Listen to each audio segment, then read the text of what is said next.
செஞ்சவன காலியாகிற இந்த ஸ்நாக்ஸ் ரெசிபியை நான் இதில் தான் பண்ணேன்னு சொன்னால் நம்புவீங்களா? நம்ம வீடியோ ஃபஸ்ட் டைம் பார்த்தீங்கன்னா சப்ஸ்கிரைப் பட்டனுக்கு ஒரு டிங் அண்ட் இன்ஸ்டாவில் ஒரு ஃபாலோ போட்டுருங்கப்பா. ஒன்றும் இல்லைங்க, ஒரு கப் தட்டைப்பயிரை வேக வச்சு எடுத்து மசிச்சுக்கலாம். இது கூட வேக வச்சு உருளைக்கிழங்கு சேர்த்துக்கலாம்.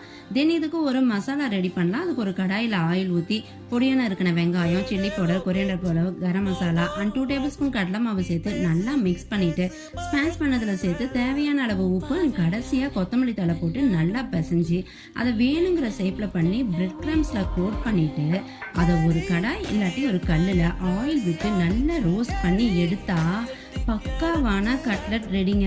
பொதுவாக இந்த தட்டைப்பயிரை எடுத்து குழம்பு பண்ணுறேன், தாளிச்சு தரேன்னு சொன்னால் தெரிச்சு ஓடுற என் பையன் அவ்வளோதானா மறுபடியும் எப்போ செய்வேன்னு சொல்லி கேட்குறான்.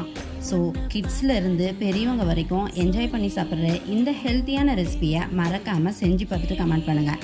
அண்ட் இந்த மாதிரி இன்ட்ரெஸ்டிங்கான ரெசிபிஸ்க்கு ஸ்டே டியூன் அண்ட் சகிவர்ஸ். பை.